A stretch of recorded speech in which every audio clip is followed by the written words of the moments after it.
Hi friends, ನಮಸ್ಕಾರ ಎಲ್ಲರಿಗೂ. Welcome back to the channel. ಇವತ್ತಿನ ವಿಡಿಯೋದಲ್ಲಿ ಇದು ಗುರುವಾರ ದಿನದ ಇವತ್ತಿನ ವ್ಲಾಗ್ ಇವತ್ತೇ ಹಾಕ್ತಾ ಇದ್ದೀನಿ. ಇವತ್ತು ರಾಘವೇಂದ್ರ ಸ್ವಾಮಿ ವ್ರತ ಎರಡನೇ ದಿನ. ಇವತ್ತು ಗುರುವಾರ ಅಂದರೆ ಎರಡನೇ ಗುರುವಾರ. ಬೆಳಗ್ಗೆ ಪೂಜೆ ಎಲ್ಲ ಯಾವ ಥರ ಆಯಿತು ಅಂತ ಇಲ್ಲಿ ನೋಡ್ತಾ ಇದ್ದರೆ, ಇದು ಬೆಳಗಿನ ಜಾವ 6 ಗಂಟೆ.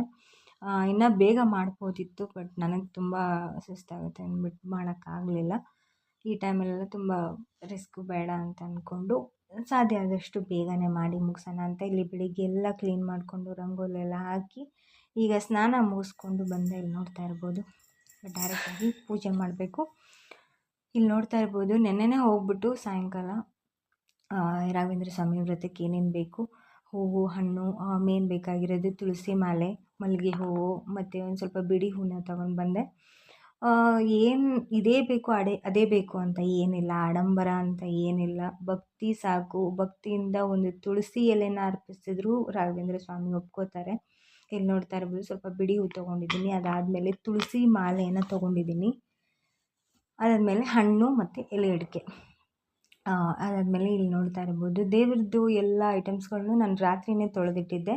ಇಲ್ಲಿ ನೋಡ್ತಾ ಇರ್ಬೋದು, ಯಾಕಂದರೆ ಬೆಳಿಗ್ಗೆ ಅಂದರೆ ತುಂಬ ಗಡಿಬಿಡಿ ಆಗಿಬಿಡುತ್ತೆ, ಲೇಟ್ ಆಗುತ್ತೆ ಅಂತ ಹೇಳಿ ರಾತ್ರಿಯೇ ಎಲ್ಲನೂ ಕ್ಲೀನ್ ಮಾಡಿ ಇಟ್ಕೊಂಡು ಇಲ್ಲಿ ನೋಡ್ತಾ ಇರ್ಬೋದು, ಪೂಜೆ ಅಂತೂ ಎಲ್ಲ ರೆಡಿ ಮಾಡ್ಕೊಂಡಾಯಿತು. ನಮ್ಮ ಮನೆಯೆಲ್ಲರೂ ಎಲ್ಲ ಫೋಟೋಗಳಿಗೂ ಕೂಡ ಒರೆಸಿ ಏನು ಹೂವು ಮತ್ತು ಕುಂಕುಮ ಎಲ್ಲ ಹಾಕ್ಬಿಟ್ಟು ರೆಡಿ ಮಾಡಿ, ಇಲ್ಲಿ ರಾಘವೇಂದ್ರ ಸ್ವಾಮಿ ಫೋಟೋಗೂ ಕೂಡ ನಾನು ಎಲ್ಲ ರೆಡಿ ಮಾಡಿ ಇಟ್ಕೊಂಡಿದ್ದೀನಿ.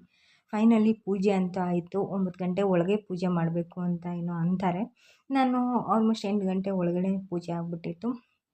ಇಲ್ಲಿ ನೋಡ್ತಾ ಇರ್ಬೋದು, ಇದು ಎರಡನೇ ಗುರುವಾರ. ಏನೋ ಒಂಥರ ಏನೋ ಬೇಡಿದ್ದನ್ನು ಕರುಣಿಸ್ತಾರೆ ರಾಯರು ಅನ್ನೋ ಒಂದು ನಂಬಿಕೆಯಲ್ಲಿ ವ್ರತನ ಮಾಡ್ತಾಯಿದ್ದೀನಿ. ನೋಡ್ತಾ ಇರ್ಬೋದು, ತುಂಬ ಚೆನ್ನಾಗಾಯಿತು ಪೂಜೆ. ಇವತ್ತಿನ ವ್ಲಾಗ್ನ ಇವತ್ತೇ ಶೇರ್ ಮಾಡ್ತಾಯಿದ್ದೀನಿ, ಗುರುವಾರ ದಿನವೇ. ಇಲ್ಲಿ ನೋಡ್ತಾ ಇರ್ಬೋದು, ಫೈನಲಿ ನಾವು ಏನು ಅಂದ್ಕೊಂಡಿರ್ತೀವಿ ಅದಾಗುತ್ತೆ ಅನ್ನೋ ಒಂದು ನಂಬಿಕೆ ಮೇಲೆ ರಾಯರ ವ್ರತನ ಮಾಡ್ತಾರೆ ಎಲ್ಲರೂ ಕೂಡ. ನಾನು ಏನೋ ಒಂದು ನಂಬಿಕೆ ಮೇಲೆ ರಾಯರ ವ್ರತನ ಮಾಡ್ತಾಯಿದ್ದೀನಿ.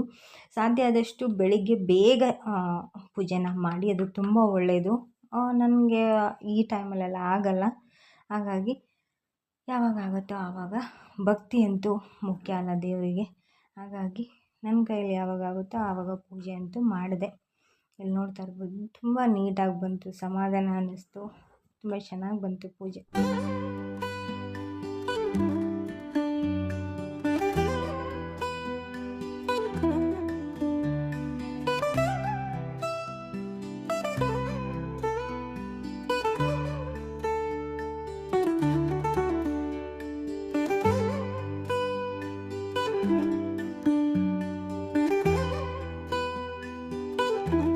ಪೂಜೆ ಎಲ್ಲ ಆಯಿತು. ಅದಾದಮೇಲೆ ನಿಮ್ಗೊಂದು ರೆಸಿಪಿ ಶೇರ್ ಮಾಡೋಣ ಅಂತ ಅನ್ನಿಸ್ತು. ಇಲ್ಲಿ ನೋಡ್ತಾ ಇರ್ಬೋದು, ಬೇಸನ್ ಉಂಡೆನ ಮಾಡ್ತಾಯಿದ್ದೀನಿ. ನನ್ನ ಸ್ಟೈಲಲ್ಲಿ ನಾನು ಯಾವ ಥರ ಮಾಡ್ಕೊಂತೀನಿ, ತುಂಬ ರುಚಿಯಾಗಿರುತ್ತೆ.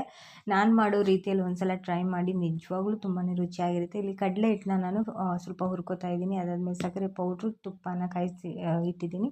ಸ್ವಲ್ಪ ಡ್ರೈ ಫ್ರೂಟ್ಸ್ ಏನಿದೆಯೋ ಅದನ್ನೇ ಹಾಕೋಬೋದು, ಇದೇ ಬೇಕು ಅದೇ ಬೇಕು ಅಂತೇನಿಲ್ಲ. ಇಲ್ಲಿ ಕಡಲೆ ಹಿಟ್ಟನ್ನು ಚೆನ್ನಾಗಿ ಹುರ್ಕೋಬೇಕು, ಅದು ಹಸಿ ವಾಸನೆ ಹೋಗಬೇಕು, ಮತ್ತು ಘಮ ಅನ್ನೋ ಸ್ಮೆಲ್ ಬರಬೇಕು, ಮತ್ತು ಅದು ಕಹಿ ಇರುತ್ತಲ್ಲ ಅದೆಲ್ಲ ಹೋಗಬೇಕು. ಇದು ಮೆಜರ್ಮೆಂಟ್ ಬಟ್ಲಿದೆಯಲ್ಲ, ಈ ಬಟ್ಲಲ್ಲಿ ನಾನು 2.5 ಬಟ್ಲಿನಷ್ಟು ಕಡಲೆ ಹಿಟ್ಟನ್ನು ತೊಗೊಂಡಿದ್ದೀನಿ. ಇಲ್ಲಿ ನೋಡ್ತಾ ಇರ್ಬೋದು, ಸ್ವಲ್ಪ ತುಂಬ ಸಾಫ್ಟಾಗಿರುತ್ತಲ್ಲ ಕಡಲೆ ಹಿಟ್ಟು, ಅದು ಸ್ವಲ್ಪ ಏನು ತರ್ತರಿಯಾಗಿ ಇರುತ್ತೆ, ಅಂದರೆ ಸ್ವಲ್ಪ ರಫ್ ಆಗುತ್ತೆ. ಅಲ್ಲಿ ನೋಡ್ತಾ ಇರ್ಬೋದು. ಅದಾದಮೇಲೆ ಹುರ್ಕೊಂಡಾದ್ಮೇಲೆ ಮಿನಿಮಮ್ ಅಂದರೆ ಒಂದು 20 ನಿಮಿಷನಾದರೂ ಹುರ್ಕೊಳ್ಳೇಬೇಕು ಕಡಲೆ ಹಿಟ್ಟನ್ನು, ಅದು ಹಸಿ ವಾಸನೆ ಹೋಗಬೇಕಂದ್ರೆ. ಅದಾದಮೇಲೆ ತುಪ್ಪನ ನೋಡಿ ನೀವು ಮಿಕ್ಸ್ ಮಾಡ್ಕೋಬೇಕು. ನನ್ನ ಹತ್ರ ಟ್ರೈಪೋಡ್ ಇಲ್ಲ, ಹಾಗಾಗಿ ಒಂದು ಕೈಯಲ್ಲಿ ಮೊಬೈಲ್ನ ಇಟ್ಕೊಂಡು ಅದಾದಮೇಲೆ ಒಂದೇ ಕೈಯಲ್ಲಿ ಮಾಡೋದಂದರೆ ಕಷ್ಟ, ನಿಮ್ಗೆ ಗೊತ್ತಿರುತ್ತೆ.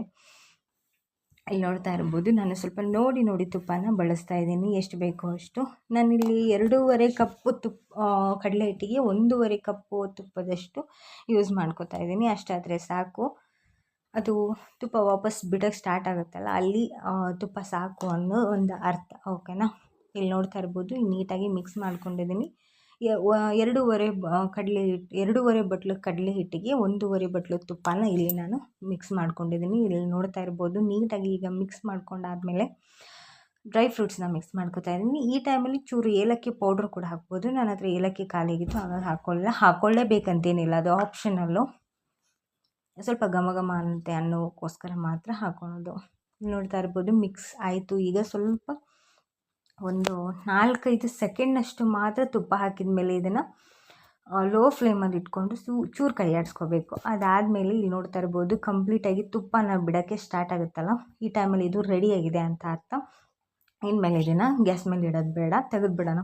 ತೆಗೆದು ಹೊರಗೆ ಇದನ್ನ ಆರೋಕ್ಕಿಡಬೇಕು ಸ್ವಲ್ಪ ಹೊತ್ತು. ಕಂಪ್ಲೀಟಾಗಿ ಆರಿದ ಮೇಲೆ ಇದಕ್ಕೆ ಸಕ್ಕರೆ ಪೌಡ್ರನ್ನ ಮಿಕ್ಸ್ ಮಾಡ್ಕೋಬೇಕು. ಓಕೆನಾ, ಇಲ್ಲಿ ನೋಡ್ತಾ ಇರ್ಬೋದು ಈಗ ಕಂಪ್ಲೀಟಾಗಿ ತುಪ್ಪನ ಬಿಟ್ಕೊಳ್ಳೋಕ್ಕೆ ಶುರುವಾಗುತ್ತೆ. ಇದು ಸಕ್ಕರೆ ಪೌಡ್ರೆಲ್ಲ ನಾವು ಮಿಕ್ಸ್ ಮಾಡಿದ ಮೇಲೆ ಇದು ಉಂಡೆ ಹದಕ್ಕೆ ಬರುತ್ತೆ. ಇಷ್ಟಕ್ಕೆ ಹಿಂಗಾಯ್ತಲ್ಲ ಅಂತ ಕೆಟ್ಟೋಯ್ತಾ ಅಂದ್ಕೊಳ್ಳೋದು ಬೇಡ. ಇದು ಈ ಥರ ತುಪ್ಪ ಬಿಡಬೇಕು ಅಂದ್ರೇ ಇದು ಕರೆಕ್ಟ್ ಮೆಷರ್ಮೆಂಟಲ್ಲಿ ರೆಡಿಯಾಗಿದೆ ಅಂತಲೇ ಅರ್ಥ. ಓಕೆನಾ, ಇಲ್ಲಿ ಆರಿದೆ. ಸ್ವಲ್ಪ ಹೊತ್ತು ಆರಾದಮೇಲೆ ನಾನು ಇದಕ್ಕೆ ಸಕ್ಕರೆ ಪೌಡ್ರನ್ನ ಮಿಕ್ಸ್ ಮಾಡ್ಕೊತಾ ಇದ್ದೀನಿ. ನೋಡಿ ರುಚಿಗೆ ಎಷ್ಟು ಬೇಕೋ ಅಷ್ಟು ನೀವು ಸಕ್ಕರೆ ಪೌಡ್ರನ್ನ ಮಿಕ್ಸ್ ಮಾಡ್ಕೋಬೋದು. ನಾವು ಲೈಟಾಗಿ ಸಕ್ಕರೆ ತಿನ್ನೋದ್ರಿಂದ ಒಂದು ಮೀಡಿಯಮ್ ಆಗಿ ನಾನು ಸಕ್ಕರೆನ ಮಿಕ್ಸ್ ಮಾಡ್ಕೊತಾ ಇದ್ದೀನಿ. ನೋಡ್ತಾ ಇರ್ಬೋದು ಮಿಕ್ಸ್ ಮಾಡ್ಕೊಂಡಿದ್ದೀನಿ. ಕೈಯಲ್ಲಿ 2 ಕೈಯಲ್ಲಿ ಮಾಡೋಕ್ಕಾಗಲ್ಲ, ಹಾಗಾಗಿ ಸ್ವಲ್ಪ ಕೈಯಿಂದನೇ ಮಿಕ್ಸ್ ಮಾಡ್ಕೊತಾ ಇದ್ದೀನಿ. ಇಲ್ಲಿ ನೋಡ್ತಾ ಇರ್ಬೋದು ನೀಟಾಗಿ ಈಗ ಮಿಕ್ಸ್ ಮಾಡಿಕೊಂಡು ಚೂರು ಸಕ್ಕರೆ ಕಡಿಮೆ ಅಂತ ಅನ್ನಿಸ್ತು ನನಗೆ, ಹಾಗಾಗಿ ಇನ್ನೊಂದು ಚೂರು ಮಿಕ್ಸ್ ಮಾಡ್ಕೊತೀನಿ.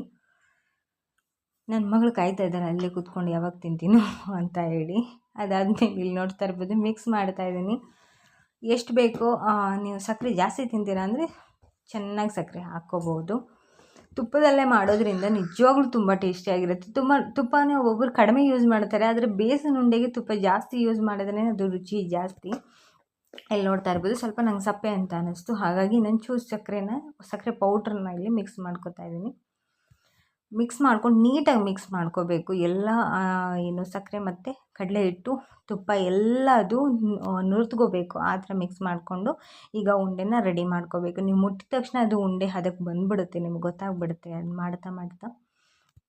ಇಲ್ಲಿ ನೋಡ್ತಾ ಇರ್ಬೋದು ಈಗ ರೆಡಿ ಆಯಿತು ಉಂಡೆ ಕಟ್ಟೋ ಟೈಮ್. ಈಗ ನಿಜವಾಗ್ಲೂ ಒಂದ್ಸಲ ಟ್ರೈ ಮಾಡಿ, ತುಂಬ ಚೆನ್ನಾಗಿರುತ್ತೆ.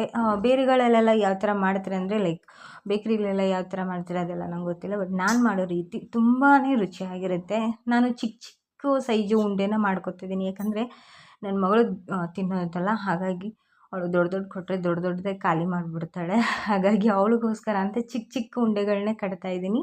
ನಾನು 2.5 ಕಪ್ಪು ಕಡಲೆ ಹಿಟ್ಟಲ್ಲಿ ತಗೊಂಡಿದ್ದು ಮೆಷರ್ಮೆಂಟಿಂದ ನೋಡೋದಾದರೆ ನನಗೆ ಒಂದು 22 ಉಂಡೆ ಆಯಿತು ಈ ಒಂದು ಅಳತೆಯಲ್ಲಿ. ಓಕೆನಾ, ಇಲ್ಲಿ ನೋಡ್ತಾ ಇರ್ಬೋದು ನೀಟಾಗಿ ಬರುತ್ತೆ. ನೀವು ಜಸ್ಟ್ ಅಳ್ಳಾಡ್ಸಿದ್ರೆ ಸಾಕು ಕೈ ಉಂಡೆ ಆಗಿಬಿಡುತ್ತೆ.